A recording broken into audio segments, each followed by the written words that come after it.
ಇಸ್ರೋದಿಂದ 16 ಉಪಗ್ರಹಗಳ ಉಡಾವಣೆ ಅನ್ವೇಷ ಸೇರಿ 16 ಉಪಗ್ರಹಗಳು ಇದೀಗ ನಭಕ್ಕೆ.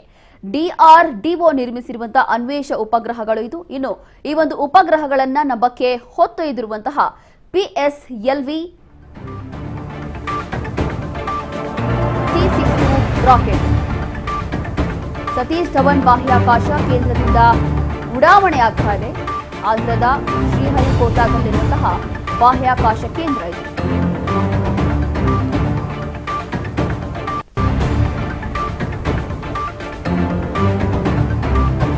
ಇಸ್ರೋದಿಂದ 16 ಉಪಗ್ರಹಗಳ ಉಡಾವಣೆ ಅನ್ವೇಷ ಸೇರಿ 16 ಉಪಗ್ರಹಗಳು ನಭಕ್ಕೆ ಇದೀಗ ಮತ್ತೊಂದು ದಾಖಲೆ, ಮತ್ತೊಂದು ಇತಿಹಾಸ ಅಂತ ಹೇಳ್ಬೋದು.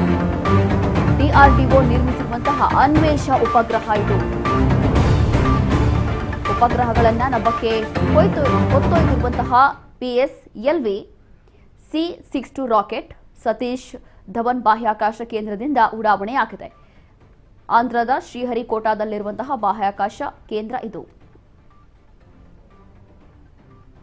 ಇಸ್ರೋದಿಂದ 16 ಉಪಗ್ರಹಗಳ ಉಡಾವಣೆಯಾಗಿದೆ. ಅನ್ವೇಷ ಸೇರಿ 16 ಉಪಗ್ರಹಗಳು ನಭಕ್ಕೆ ಸೇರಿದೆ. ಈಗ ಡಿಆರ್ಡಿಒ ನಿರ್ಮಿಸಿರುವಂತಹ ಅನ್ವೇಷ ಉಪಗ್ರಹಗಳನ್ನು ನಭಕ್ಕೆ ಹೊತ್ತೊಯ್ದಿದೆ ಈ ಒಂದು ರಾಕೆಟ್, ಅಂದರೆ ಪಿಎಸ್ಎಲ್ವಿ C-62 ರಾಕೆಟ್ ಇದೀಗ ಈ ಒಂದು ಉಪಗ್ರಹಗಳನ್ನು ನಭಕ್ಕೆ ಹೊತ್ತೊಯ್ದಿದೆ. ಸತೀಶ್ ಧವನ್ ಬಾಹ್ಯಾಕಾಶ ಕೇಂದ್ರದಿಂದ ಉಡಾವಣೆ ಆಗಿರುವಂಥದ್ದು ಆಂಧ್ರದ ಶ್ರೀಹರಿಕೋಟಾದಲ್ಲಿರುವಂತಹ ಬಾಹ್ಯಾಕಾಶ ಕೇಂದ್ರ.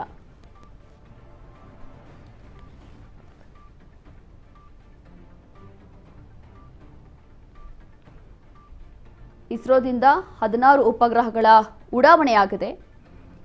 ಅನ್ವೇಷ ಸೇರಿ ಸುಮಾರು 16 ಉಪಗ್ರಹಗಳು ನಭಕ್ಕೆ ಸೇರಿದೆ. ಈಗ ಉಡಾವಣೆಯಾಗಿದೆ ಡಿಆರ್ಡಿಒ ನಿರ್ಮಿಸಿರುವಂತಹ ಅನ್ವೇಷ ಉಪಗ್ರಹಗಳು. ಇನ್ನು ಈ ಒಂದು ಉಪಗ್ರಹಗಳನ್ನು ರಾಕೆಟ್ ಹೊತ್ತೊಯ್ತಾ ಇದೆ. ಯಶಸ್ವಿಯಾಗಿ ಉಡಾವಣೆಯಾದರೂ ಕೂಡ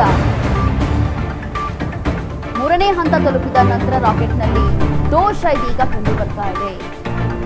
ಯಶಸ್ವಿಯಾಗಿ ಉಡಾವಣೆಯಾದರೂ ಕೂಡ ಕಕ್ಷೆ ಸೇರದ ರಾಕೆಟ್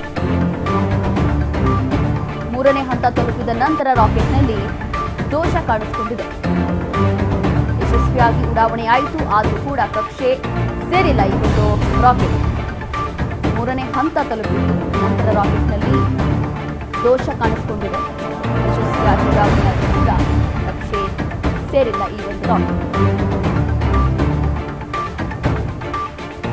ಇಸ್ರೋದಿಂದ 16 ಉಪಗ್ರಹಗಳನ್ನು ಹೊತ್ತೊಯ್ದಿದ್ದಂತಹ ರಾಕೆಟ್ ಯಶಸ್ವಿಯಾಗಿ ಉಡಾವಣೆಯಾಗುತ್ತೆ. ಆದರೆ ಇಲ್ಲಿ ಕಕ್ಷೆ ಮಾತ್ರ ಸೇರ್ಲಿಲ್ಲ. ಕಾರಣ ಇಲ್ಲಿ ದೋಷ ಕಾಣಿಸ್ಕೊಂಡಿದೆ.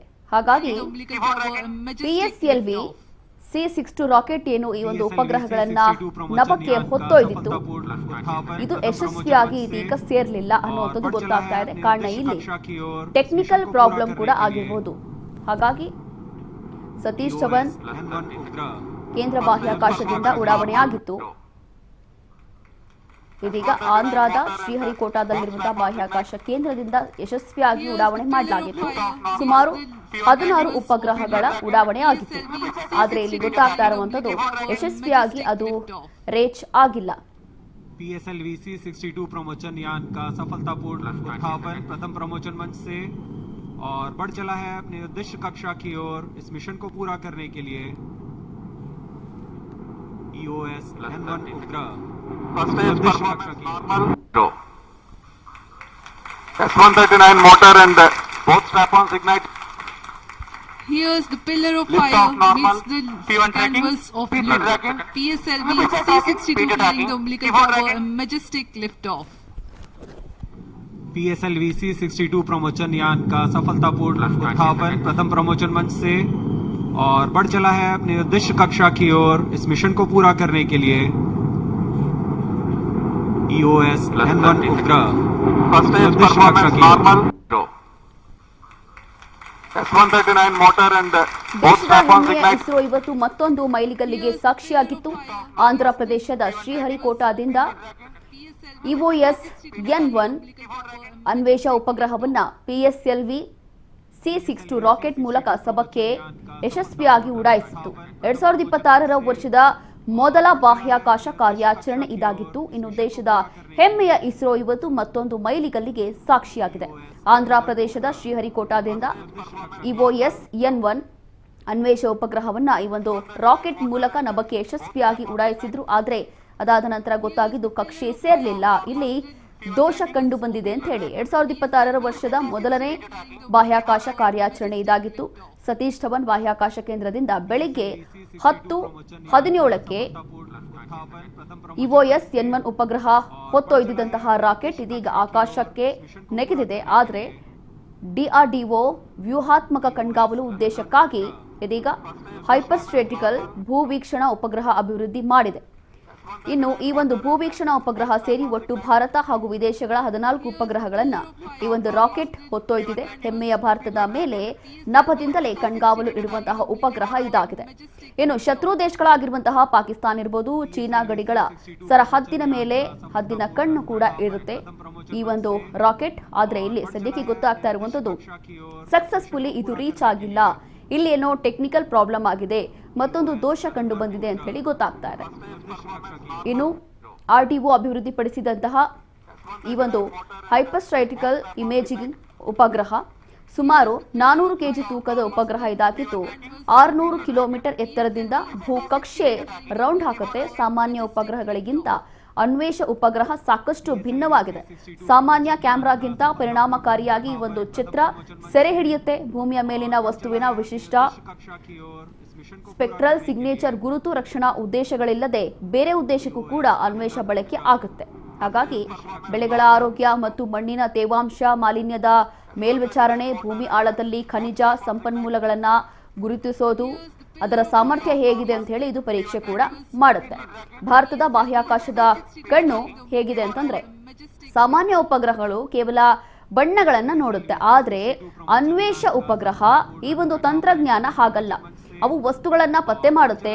ಗಿಡಗಂಟಿಗಳ ನಡುವೆ ಅಡಗಟ್ಟಿಸಿರುವಂತಹ ಶತ್ರುಗಳ ಟ್ಯಾಂಕ್ಗಳು, ಕ್ಷಿಪಣಿ ಲಾಂಚರ್ ಅಥವಾ ಬಂಕರ್ಗಳನ್ನ ಪತ್ತೆ ಹಚ್ಚುತ್ತೆ. ಇನ್ನು LOC ಮತ್ತು LAC ಅಲ್ಲಿನ ಶತ್ರುಗಳ ಚಲನಾವಲನ ಮೇಲೆ ಕಣ್ಣಿಡುತ್ತೆ. ಹೊಸ ಕಟ್ಟಡ ನಿರ್ಮಾಣಗಳನ್ನ ನಿಖರವಾಗಿ ಗಮನ ಕೂಡ ಇಡುತ್ತೆ. ಅದಾದ ನಂತರ ಭಾರತೀಯ ಸೇನೆಗೆ ಅದರ ಬಗ್ಗೆ ಮಾಹಿತಿ ಕೂಡ ಕೊಡುತ್ತೆ. ಕೇವಲ ಚಿತ್ರವಲ್ಲ, ವಸ್ತುವಿನ ರಾಸಾಯನಿಕ ಲಕ್ಷಣಗಳ ಬಗ್ಗೆಯೂ ಕೂಡ ಮಾಹಿತಿ ಕೊಡುತ್ತೆ. ಸೇನೆ ಕ್ಷಿಪಣಿ ಉಡಾವಣಾ ಸ್ಥಳಗಳ ಮೇಲ್ವಿಚಾರಣೆ ಕೂಡ ನಡೆಸುತ್ತೆ. ಯುದ್ಧ ಭೂಮಿಯ ನೈಜ ಚಿತ್ರಣವನ್ನ ಕ್ಷಣ ಕ್ಷಣಕ್ಕೂ ನೀಡುತ್ತೆ. ಇನ್ನು ಈ ಒಂದು ಭೂಮಿ ಮೇಲಿನ 12 ಮೀಟರ್ವರೆಗಿನ ಸಣ್ಣ ವಸ್ತುಗಳ ಗುರುತು ಕೂಡ ಪತ್ತೆ ಮಾಡುವಂತಹ ಸಾಮರ್ಥ್ಯ ಹೊಂದಿದೆ.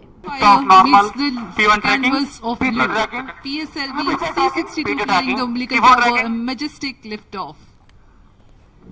PSLV C-62 प्रमोचन यान का सफलतापूर्ण उत्थापन प्रथम प्रमोचन मंच से और बढ़ चला है अपनी उद्देश्य कक्षा की ओर। इस मिशन को पूरा करने के लिए EOS-N1 उपग्रह उद्देश्य कक्षा की